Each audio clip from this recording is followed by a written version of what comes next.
Pemirsa, malam ini kita bertemu kembali di Karni Ilyas Club. Saya sengaja mengangkat sesuatu yang beda minggu ini dibanding minggu-minggu kemarin. Kemarin kita beberapa kali tampil dengan episode COVID-19. Tapi malam ini kita akan bicara soal lain lagi. Karena dalam pengadaan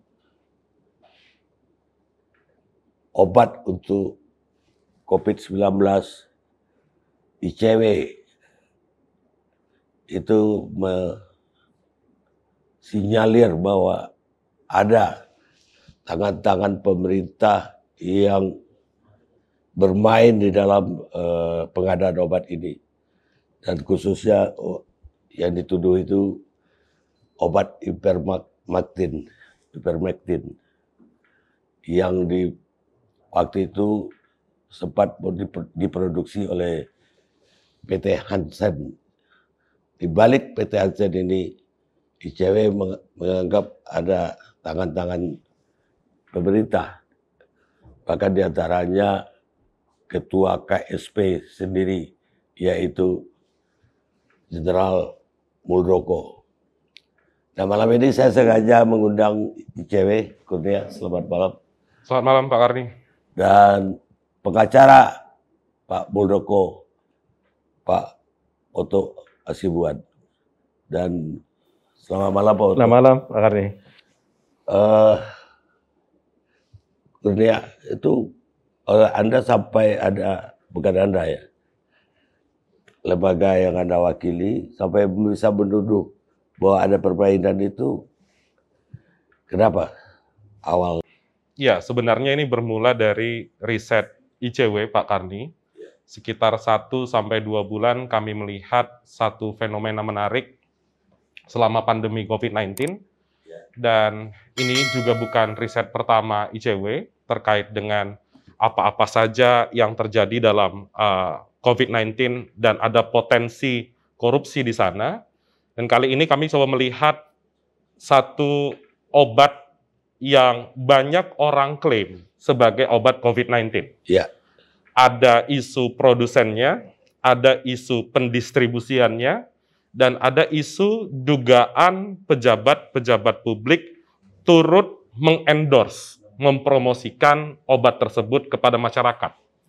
Jadi kami melihat Pak Karni, tidak hanya kepala KSP saja, bukan hanya Pak Muldoko, kami melihat ada juga afiliasi, dugaan afiliasi dari anggota partai politik, anggota DPR di sana. Dan itu sudah kami lansir sekitar 3 atau bulan lalu.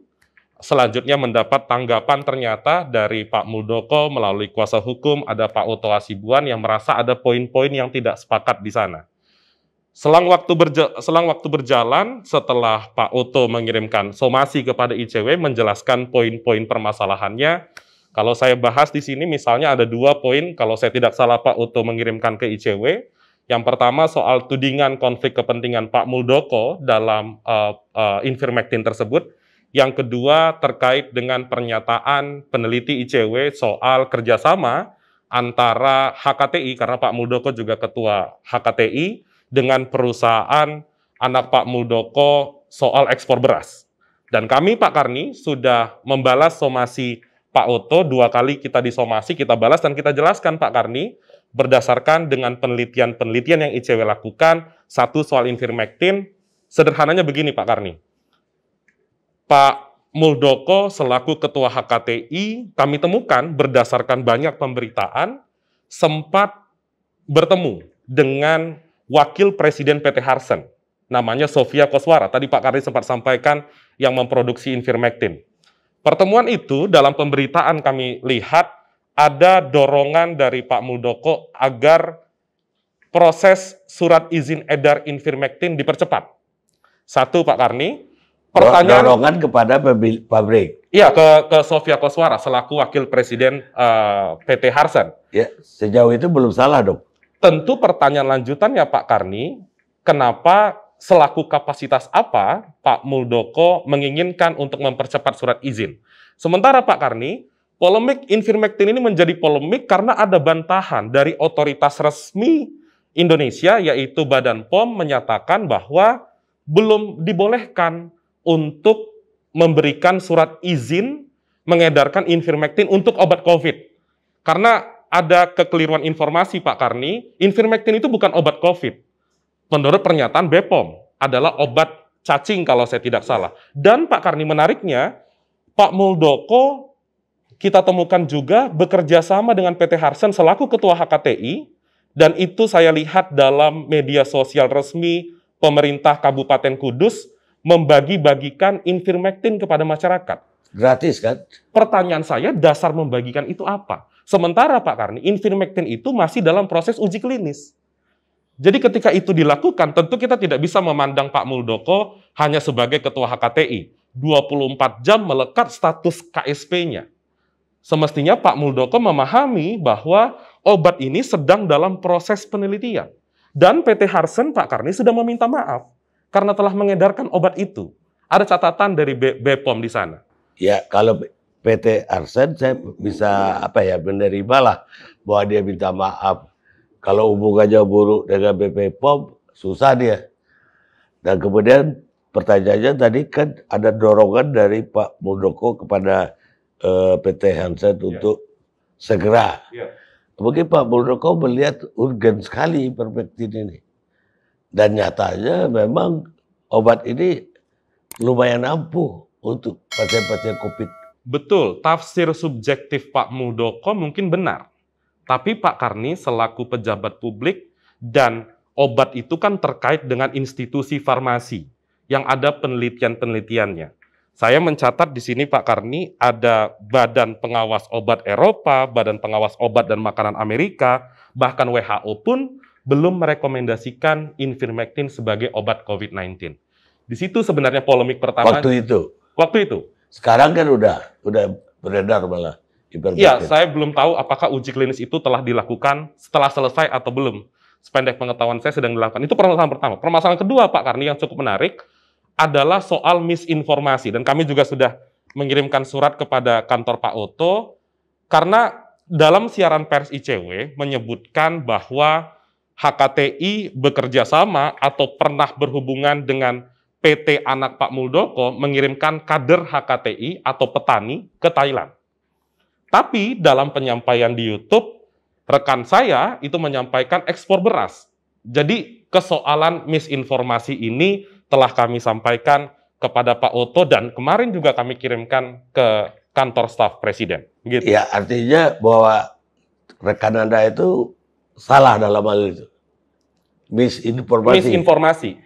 Yang menariknya Pak Karni, dalam siaran pers yang kami unggah dan beberapa jam setelah diskusi publik di YouTube itu Pak Karni, rekan saya sudah menyampaikan kepada publik bahwa kerjasama itu adalah kerjasama mengirimkan kader HKTI ataupun petani ke Thailand. Tapi permasalahannya bukan di sana sebenarnya.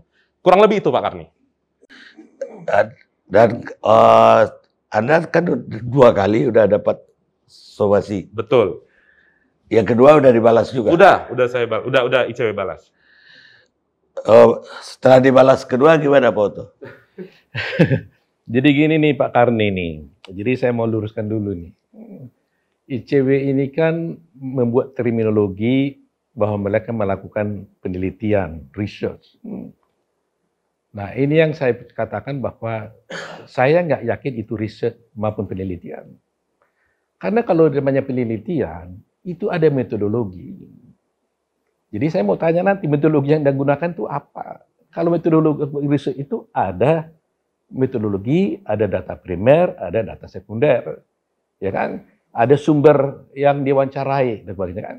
Nah, jadi saya terus terang aja meragukan itu. Saya yakin dan yakin betul tidak. Karena apa? Pak Muldoko sebagai sumber utama, Anda tidak pernah wawancarai.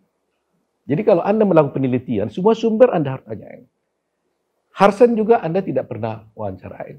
Sofia juga nggak pernah Anda wawancarain. Tetapi dari surat yang Anda kirimkan kepada kami, semuanya datanya hanyalah berita-berita yang ada di media. Jadi metode yang mereka gunakan ini adalah ada berita di sini, ada berita di sini, ada berita di sini, terus dikait-kaitkan gitu loh. Contoh umpamanya. Mereka mengatakan ada kegiatan Pak Muldoko sebagai ketua HKTI di Kudus. Ya itu memang fakta. Dia kirim ivermectin ke daerah untuk membantu orang-orang yang sakit. Lantas dia bilang lagi, ada ucapan dari Pak Muldoko mengatakan, ya ini obat kalau boleh juga umpamanya diproses.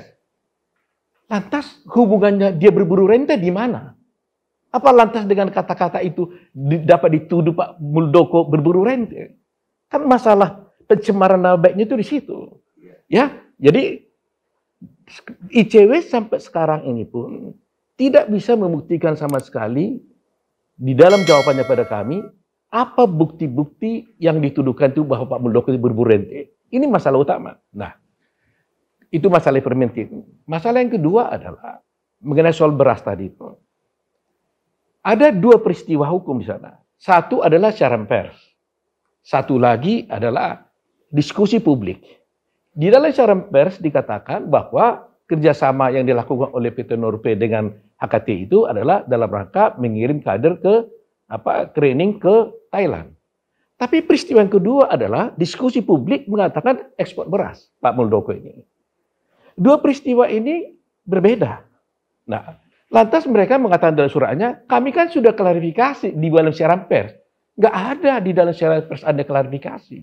Kalau klarifikasi namanya, ada pernyataan Egy di diskusi, dia harus mengatakan, maaf Pak Muldoko, ini misinformasi, pernyataan ini kami cabut. Itu yang harus dilakukan. Sama dengan pers semuanya kan. Anda ini kan kalau kita udah beritahu, itu nggak benar. Tapi nggak pernah mereka ini mau mengatakan secara jujur. Jelas dia mengakui ada salah. Mengatakan misinformasi kan salah. Tapi tetap dia bilang itu bukan kesalahan. Nah, itu yang menjadi soal. Jadi, padahal damage has been done. Nama baik Pak Muldoko sudah tercemar. Jadi, kalau Anda mengatakan sudah klarifikasi, saya mau tanya, pernah nggak Saudara Egy atau Ici mengatakan, yang kami sampaikan di diskusi publik itu adalah misinformasi dan dengan ini kami ralat atau kami cabut. Dan mohon maaf pada Pak Muldoko. Itulah yang saya haruskan. Tetapi dengan tetap bersikukuh bahwa itu hanya misinformasi, lantas tetap nggak mau mencabut pernyataan itu, padahal kami sudah ingatkan, disitulah mens rea itu terjadi. Berarti niat untuk mencemarkan itu sungguh-sungguh terjadi. Ini menjadi soal. Jadi kami melihat bahwa memang ICW tidak ada niat baik, tidak ada kejujuran di dalam hal ini. Nah, yang paling lucu lagi Pak Karni, mereka akan melontarkan suatu tuduhan, ada rente gitu. Lantas disuruh kami klarifikasi. Mereka berpikir seperti pers. Kalau ada berita di koran, gunakan hak jawab, kan begitu kalau di pers. Ini tidak, ini bukan pers. Dia menuduh gitu loh. Jadi saya mengatakan, kalau Anda menuduh, buktikan dulu tuduhanmu. Kalau memang buktimu ada, saya akan klarifikasi. Tapi mereka mengatakan, ya tidak layaknya Pak Muldoko membawa ke ranah hukum. Ini kan kami sampaikan. Ini sekarang dirubah lagi, bukan tuduhan lagi, dugaan katanya. Saya bilang, kalau Anda mengatakan dugaan, itu nggak juga boleh Anda katakan di publik. Karena dugaan itu saya mau tanya, dugaan Anda itu terbukti nggak? Anda menduga Pak Muldoko berburu rente, saya mau tanya, terbukti nggak? Nah kalau terbukti, nyatakan tidak terbukti. Itu yang kami tuntut gitu loh. Jadi nama baik Pak Muldoko ini harus dikelirkan gitu. Jadi tidak boleh kita sembarang menuduh lantas suruh kita klarifikasi, nggak begitu. Bukan begitu aturan mainnya gitu. Aturan hukumnya pun nggak seperti itu. Jadi itu yang saya minta kepada ICW dan selalu ICW selalu berlindung di balik demokrasi dan pengawasan. Selalu dia bilang ini kan dalam upaya untuk demokrasi. Saya bilang, saya juga suka demokrasi. Saya mendukung demokrasi. Tapi jangan sekali-sekali berlindung di balik demokrasi untuk menfitnah dan mencemarkan orang lain. Sama juga dibilang, saya punya mandat untuk melakukan pengawasan. Mandat dari mana? Di suratnya disebutkan mandat dari mana? Saya mau tanya. Ya kan? Semua warga negara menurut saya berwenang, berhak untuk melakukan pengawasan pemerintah. Saya setuju. Kegiatan-kegiatan seperti ini, organisasi seperti itu, kita dukung keberadaannya itu. Karena itu penting bagi kontrol pada pemerintah. Tapi tidak boleh lantas berlindung di balik pengawasan memfitnah dan mencemarkan nama orang lain. Nah, ini yang serius. Dan ingat nih dari ECW ya, yang disebut berkali-kali di dalam ucapannya itu, Pak Muldoko sebagai kepala staf presiden. Pak Muldoko sebagai kepala staf presiden. Ini tidak boleh. Dan berkali-kali disebutkan itu. Nah, jadi kalau Anda mengatakan bahwa bagaimana melepaskan Pak Muldoko sebagai kepala staf dengan HKTI, ya pasti bisa dong, jelas dong. Kedudukan orang itu berbeda. Pak Jokowi sebagai presiden, Pak Jokowi sebagai orang tua, Pak Jokowi sebagai ketua yayasan. Sama dengan pejabat Polri umpamanya, ada yang menjadi ketua PBBSI, ada yang menjadi ketua bulu tangkis, kemudian golf dan sebagainya. Itu lazim seperti itu. Jadi ketika dia bertindak di sini sebagai umpamanya sebagai Kapolri, bertindak di sini umpamanya sebagai pengurus ini, itu jangan dikait-kaitkan. Nah, coba Pak Karni, logika yang mereka bangun gitu. Pak Muldoko punya putri, berada di PT Norpe, ya kan? Nah, kemudian kebetulan Sofia adalah juga direktur daripada PT Norpe, ya kan gitu kan? Kata mereka, Sofia ini punya hubungan dengan Harsen, itu juga belum terbukti. Kalau terbukti, asumsikanlah terbukti ada hubungan. Lantas apa urusannya Pak Muldoko urusan ini? Apa urusannya dengan putrinya Pak Muldoko? Yang bertindak kan Sofia ke sana. Apakah umpamanya kalau putri Pak Muldoko atau Pak Muldoko mengenal Sofia, kemudian Sofia ini melakukan kejahatan di sana, lantas Pak Muldoko itu terlibat? Umpamanya gitu loh kan. Nah, itu logika-logika yang dibangun di dalam yang dikatakan mereka itu penelitian, riset. Nah, ini menurut saya tuh sangat tidak masuk akal. Jadi hanya dikait-kaitkan gitu loh. Coba bayangkan, Sofia kenal dengan Harsen. Kemudian Pak Muldoko kerjasama menjabarkan ivermectin. Lantas dibilang, oh ada berburu rente. Terbukti lagi karena Pak Muldoko mengatakan bahwa ada kata Pak Muldoko, ini kan barang impor. Ya kalau boleh diurus kan ini menjadi barang produksi dalam negeri dan kenyataannya sekarang adalah menjadi diproduksi oleh Indofarma. Nah, lantas mereka mengatakan lagi, terbukti PT Harsen minta maaf. Apa urusannya PT Harsen minta maaf dengan Pak Muldoko? Apa urusannya minta maaf dia dengan perbuatan Pak Muldoko umpamanya melakukan di mana hubungannya Bapak Muldoko itu melakukan rente, berburu rente dengan minta maafnya Pak PT Harsen? Tahu nggak ada hubungannya gitu loh. Itu yang saya persoalkan gitu. Ya mungkin yang pertama saya ingin tanya, kan permintaannya supaya ICW mencabut kembali pernyataan awal dan kemudian minta maaf. Apa keberatannya dari ICW untuk melakukan ini? Kami sudah menyebutkan Pak Karni soal misinformasi itu. Jadi kami menyampaikan dalam surat itu informasi yang benar merujuk pada siaran pers. Satu, yang kedua, ada kami cantumkan kalau Pak Oto membaca somasinya beberapa tautan diskusi yang dihadiri langsung oleh peneliti ICW yang mengatakan di suatu stasiun televisi swasta meralat dan mengatakan bahwa kerjasama antara HKTI dan juga Nurpe adalah mengirimkan kader HKTI ke Thailand. Tapi isunya bukan di sana Pak Karni, kami sudah menyampaikan, jadi kalau memang Pak Muldoko melalui Pak Oto melaporkan hukum dan lain sebagainya, tentu itu hak konstitusional warga negara dan ICW tidak bisa masuk ke sana. Tapi yang ingin saya tekankan dalam penelitian ICW itu adalah tadi Pak Oto sebenarnya sudah menyampaikan relasi dari Sofia Koswara, anaknya Pak Muldoko yang menjadi satu korporasi dan HKTI. Pertanyaan saya sederhana, dalam keterangan dari Sofia Koswara di sini saya catat 11 Juni, beliau dalam kurung Muldoko segera memberikan arahan agar diurus izin edarnya supaya segera bisa diproduksi di dalam negeri dan tidak perlu impor lagi. Tanggal 11 Juni, saya minta Pak Oto juga bisa menanggapi ini. Padahal Pak Karni, tanggal 10 Juni, itu BPOM sudah mengatakan, ivermectin merupakan obat keras yang pembeliannya harus dengan resep dokter. Kemudian, padahal sebelumnya, tanggal 7 Juni, malah HKTI dan PT Harsen melalui media sosial Pemkab Kudus sudah membagi-bagikan ivermectin ke 3 kecamatan. Yang ingin saya tanyakan adalah pada kapasitas apa Pak Muldoko meminta surat izin? Satu. Yang kedua, PT Harsen sudah meminta maaf karena membagi-bagikan. Ada sejumlah persoalan Pak Karni, di sini juga saya catat. Yang pertama misalnya bahan baku ilegal, kemasan tidak sesuai, distribusi tidak melalui jalur resmi, dan pemalsuan tanggar kadaluarsa. Pertanyaan saya Pak Oto, obat yang dibagikan Pak Muldoko ke Kudus itu apakah obat dari PT Harsen?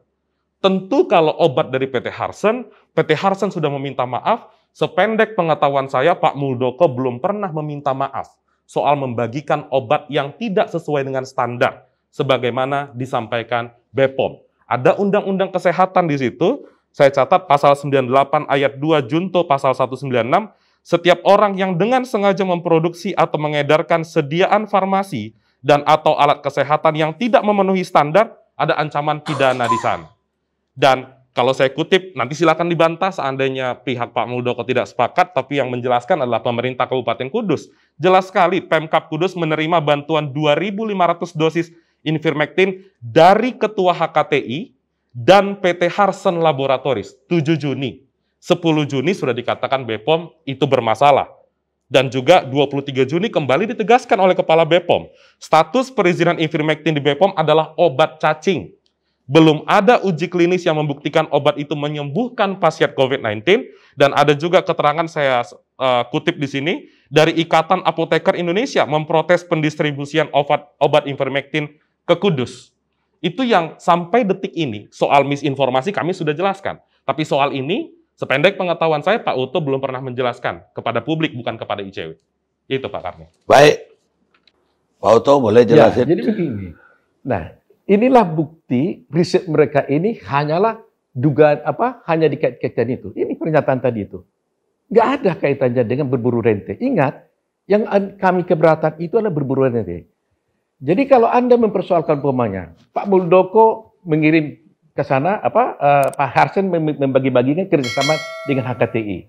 Kalau Anda persoalkan infonya benar atau tidak, itu soal yang lain kan. Nggak ada urusannya dengan berburu rente. Kenapa dengan dasar itu Anda coba mengatakan begini, oh Pak Muldoko nggak benar dong, salah dong, kok sudah masih BPOM nggak setuju, dikirim, kan kira-kira gitu kan? Nah, lantas apa kaitannya dengan berburu rente? Di mana Anda bisa menyimpulkan hal itu? Kira-kira gitu loh. Jadi Anda kan mengambil kesimpulan sendiri gitu loh. Ya, nah, apa dasarnya sampai dibilang berburu rente? Iya. Sebenarnya Pak Karni, gitu kalau dibaca dalam siaran pers itu tidak ada kata-kata tuduhan spesifik ke Pak Muldoko. Yang kami sampaikan selalu ada kata-kata dugaan, indikasi. Selanjutnya Pak Karni, tadi sudah saya sampaikan sebenarnya kaitan yang kami lihat di sana ada dugaan konflik kepentingan karena Pak Muldoko bertemu dengan Sofia, dan juga Sofia itu satu korporasi, salah satu pemegang saham yang mana perusahaan PT Nurpe itu saham mayoritasnya milik anak Pak Muldoko. Kami lihat ada kaitan di situ yang di saya sana. lihat itu. Di mana Anda bisa menyimpulkan berburu rente? Apa salah Pak Muldoko punya anak berbisnis? Tidak salah. Tidak kan? Nah, apakah PT Nurpe berbisnis Ivermectin atau tidak? Kan tidak kan? Nah, Sofia adalah memang direktur dari PT Nurpe. Dia punya bisnis sendiri, seandainya benar. Saya nggak mau mencampuri dengan Sofia karena saya nggak pernah kenyataannya bagaimana, nanti soal lain ya. Sofia punya hubungan kalian tuduh dengan Harsen. Apa kesalahannya Pak Muldoko di sini? Pak Muldoko ketemu dengan Sofia salah nggak menurut Pak? Nggak ada salah. Selaku dia pejabat publik, Nggak ada yang salah. meminta surat izin edar. Surat izin soal lain lagi. Loh kok soal lain? Soal izin edar mana? Apa yang sudah edarnya? Itu Sofia Koswara yang mengatakan, Pak Oto. Tanya dulu Kutipannya Sofia. begini, beliau segera memberikan arahan agar diurus izin edarnya. Saya tidak tahu kata-kata itu karena Anda kutip dari media. Banyak media yang mengatakan itu kan kutipan media. Ya itu. Kalau kata media, mestinya sumbernya harus Anda tanya. Itu namanya penelitian maksud saya gitu loh.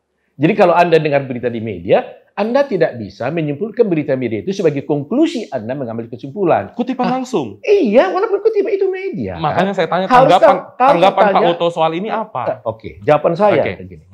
Apa kesalahan Pak Muldoko? Katakanlah Pak Muldoko mengatakan, dia lihat Ivermectin ini bagus, seperti Pak Karni bilang. Ya kan? Ya, Bu Sofia, urus aja izinnya ini. Ya, urus aja. Nah, pertanyaannya yang jadi soal, kalau Pak Muldoko berurusan dengan BPOM, Itu baru Anda persoalkan. Loh, Pak Tapi kalau disuruhnya orang urus apakah Pak Muldoko ahli kesehatan sehingga bisa menilai obat ini bagus, Pak Oto? itu soal lain. Kok soal lain? Iya dong, Pak gini Oto ya. meminta Gini. surat izin Dengar edar. dulu ya. Anda tadi katakan ini obat ini Dengar bagus. dulu. Kapasitas apa mengatakan bagus? Indikatornya apa? Kan begini, kalau persoalan ivermectin ini kan sudah persoalan dunia, ya kan? Kalau Anda bilang ini obat cacing, nyatanya banyak yang minum ini sebagai obat COVID. Nah, ini kan jadi debatable, ya kan? Nah, tapi Pak Muldoko mengatakan bahwa ini adalah obat ini boleh kalian urus. Nah, yang saya ingin saya tanyakan adalah apa kaitannya dengan Pak Muldoko mengatakan uruslah apa izinmu ini dengan berburu rente? Kenapa langsung bisa melompat kepada berburu rente? Dan tanggal Tapi 2 kalau umpamanya Pak Muldoko ujuk-ujuk pergi ke BPOM untuk mengurus itu, mungkin Anda bisa melihat kan. dan Tapi tanggal kalau 20 orang ini kan punya bisnis, ya urus saja. Dia lihat bagus. Jadi jangan persoalan obatnya yang Anda persoalkan, lantas Anda kaitkan dengan berburu rente. Nah, saya mengatakan di Pak mana Oto tidak bisa juga mengatakan kalau dilihat bagus dan lain sebagainya. Pak Muldoko itu pejabat publik yang harus dasarnya ilmiah. Ini untuk masyarakat, Pak Oto. soal ilmiah 28 Juni. Sedikit, Pak Oto. Jangan Sedikit. dikaitkan dulu persoalannya. Saya mau tanya dulu, di mana bukti bahwa Pak Muldoko berburu rente? Itu dulu. Pertanyaan saya, di mana kalimat di siaran pers itu yang kami menuduh spesifik Pak jelas. Muldoko? Oke, dia satu keseluruhan, ya. Boleh nanti Iya. ditayangkan di Saudara sini kan siaran mengatakan persnya? di atas judulnya berburu rente di masa krisis. Ada keterlibatan dari pejabat publik, ya kan? Di situ kan? Keterlibatan atau dugaan? Keterlibatan, jelas. Lanjut terus. Ya, keterlibatan. Nggak ada Nanti dugaan. bisa diputar Keterlibatan, ya. Boleh di surat saya sudah dituduh. Sudah saya sampaikan. Di kalimat itu ada Pak Muldoko Ada. namanya? Baru disebutkan Pak Muldoko. Dalam kalimat itu atau kalimat lain? Berikutnya. Ada dugaan atau tuduhan? Gini ya, satu-satunya pejabat publik yang ada di dalam siaran pers Anda itu hanya Pak Muldoko. Nggak ada yang lain. Ya kan? Dan di surat Anda sendiri kepada saya selalu mengatakan ada keterkaitan hal ini dengan Pak Muldoko sebagai kepala staf presiden. Jelas itu. Jelas. Di surat saya sudah tegaskan hubungannya satu sama lain. Jadi kalau Anda keterlibatan, apa maksudnya keterlibatan? Judul di atas berburu rente. Di tengah ada keterlibatan pejabat Ya, tapi publik. saya rasa karena siaran persnya tidak kita pegang berdua, Ya. Pak Oto, jadi akan Itu kusir kan, nanti itu nanti kan bisa sudah ada diputar di saja. ECW. Ya, Di makanya surat bisa. saya kan sudah saya Iya. sebutkan. Iya, Saya mengirim surat. Dan Anda menjawab Iya. dari Pak Topan kan Betul, menjawab kan. betul. Jawabannya mengatakan Mm-mm. ada keterkaitan. Ya sekarang dipakai dengan istilah dugaan. Dirubah lagi istilahnya. Dugaan ada keterkaitan antara Pak Muldoko dengan hubungan ini. Karena Pak Karni, dalam siaran pers itu tidak ada satupun kalimat, saya pastikan, tidak ada satupun kalimat tuduhan kepada Pak Muldoko tanpa kami lampirkan kata indikasi maupun dugaan. Tapi saya rasa karena kita berdua tidak memegang siaran pers itu, Saya pegang. nanti maksudnya sekarang kan kita tidak bawa itu, nanti Pak Karni bisa tampilkan siaran pers itu. Jadi begini juga kan, kalaupun umpamanya Anda mencoba lagi lari dengan dugaan yang kalau lontarkan di media, itu juga merupakan pencemaran nama baik loh. Coba umpamanya, mau nggak Anda saya bilang, oh saya menduga ICW ini ada dibayar orang lain untuk, dibayar untuk menghina Pak Muldoko. Bisa nggak diterima begitu? Bisa nggak? Nggak boleh kan? Anda juga sama mengatakan tuh ada dugaan Pak Muldoko terlibat dengan berburu rente. Ya nggak bisa kita terima. Saya mau tanya, Anda terima nggak dengan kata-kata saya bilang ada dugaan bahwa ICW ini dibayar orang lain untuk menghina Pak Muldoko? Iya, tentu saya tidak akan terima. Dan saya pasti akan meminta buktinya. Iya, nah itulah yang saya lakukan sekarang. Anda kan bilang dugaan. Iya, makanya buktinya. Tadi kan saya sampaikan, Pak Oto, itulah pembuktian kami. Jadi kalau Pak Oto misalnya... itu bukan bukti. Iya, itu kan tafsir subjektif dari Pak Oto. Bukti itu kan jelas berburu rente. Itu keterangan media. Di media itu tidak ada kata-kata Pak Muldoko berburu rente. Ya itu Pak Oto juga mengutip media kan. Tadi Pak Oto mengkritisi kami mengutip media. Yang dikutip itu harusnya merujuk pada siaran pers. Tadi sudah saya tegaskan, tidak ada satupun kalimat menuding baik itu anggota DPR ataupun Pak Muldoko dalam satu kalimat ya Pak Oto. Iya. Saya pastikan ada. Iya. Ya udah, itu Saya nanti pastikan. sama-sama lihat aja buktinya. Saya pastikan ada. Tapi yang saya ingin tanyakan dari ICW, apa maksud dari kata-kata berburu rente itu? Apa korupsi atau ya kalau rente kita terjemahkan lahiriah itu kan bunga uang. Apa maksudnya?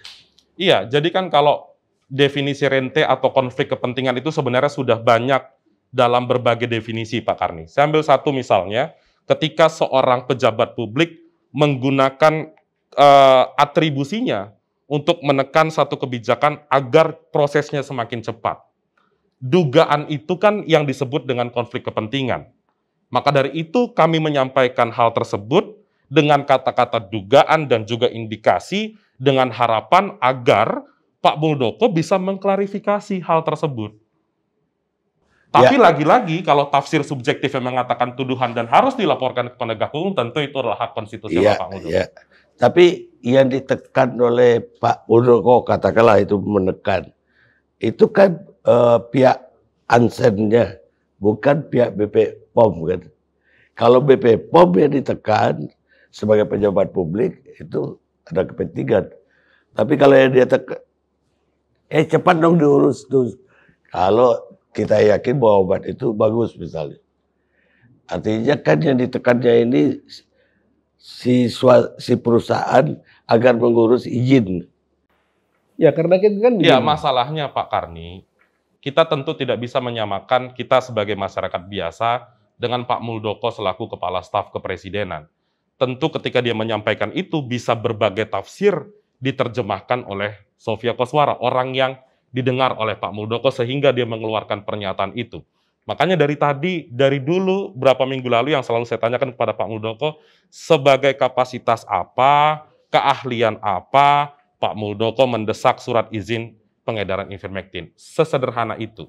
Kalau tadi beras sudah saya udah jelaskan kan.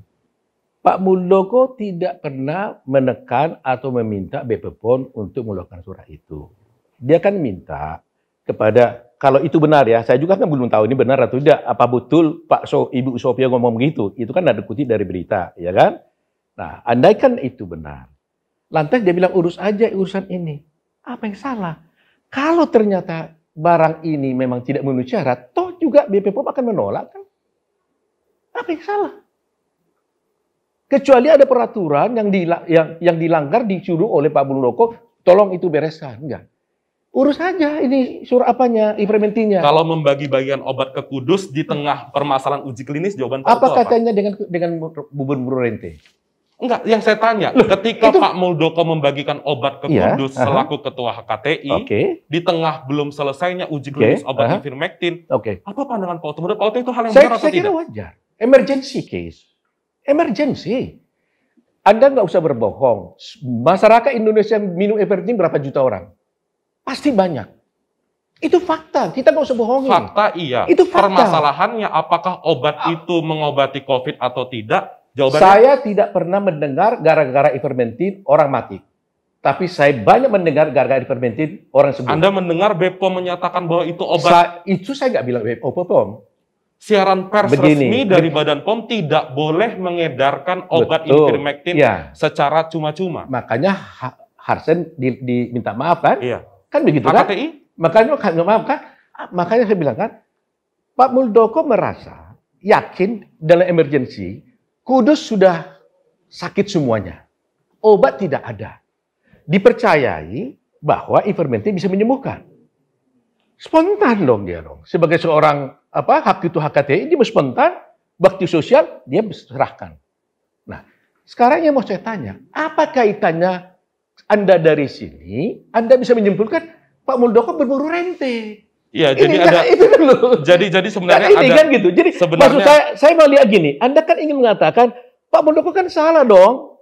Kan kira-kira gitu kan? Oke. Ya, tapi kenapa langsung kesalahannya dia berburu rente? Kita tidak menganggap Pak Muldoko salah ya di situ ya. Saya sudah katakan tadi itu keyakinan dia bahwa ivermectin ini bisa mengobati. Ya kan? Pak Oto selaku orang hukum mendengar ada badan penelitian resmi mengatakan tidak boleh diedarkan. Bagaimana mungkin Pak Oto mengatakan itu belum tahu? Nggak ada masalah. Kalau saya yakin itu menyembuhkan buat saya. Nggak ada masalah. Jadi kalau Karena ini informed consent, ya. Informed consent, obat itu informed consent. Ada obat, minyak kayu putih umpamanya, dibilang orang, kumur-kumur aja bikin di sini, sembuh COVID. Ya orang sembuh, apa yang larang? makanya Pak Karni, Ya. saya pernah menyampaikan kepada Pak Otto sebenarnya. Jadi maksud saya gini, Ada satu poster Gini yang ya. kami temukan, obat mengalahkan COVID-19, donasi ivermectin dari Ketum HKTI bekerja sama dengan PT Harsen Ya. Laboratories. Jelas Ya, ada foto ya, Pak betul. Muldoko Ya, di betul. sini. apa Makanya yang saya salah? Maksud saya itu, jangan kita bersoal tentang obat ivermectin. Itu nanti topik sendiri kita bicara itu. Kita panggil ahli-ahli soal ivermectin. Oke? BPOM itu sudah mengatakan, jangan Pak Otto bilang nunggu ahli dan lain sebagainya. Bukan. Badan resmi Hubungannya negara sudah dengan mengatakan. berburu rente itu mana? Itu dulu jawab. Kan ada beberapa isu tadi Nggak, soal isu kita ini kan ada berburu rentenya kan? Kita ada di sini gara-gara ada menuduh buru rente kan? Bukan soal ivermectinnya. Ingat dulu, diskusi kita hari ini bukan membicarakan apakah ivermectin itu baik atau tidak. Isu kita sekarang ini adalah apakah ada bukti Anda berburu ada rente atau tiga tidak? Pak Otto. Yang pertama soal berburu rente tadi saya sudah jawab.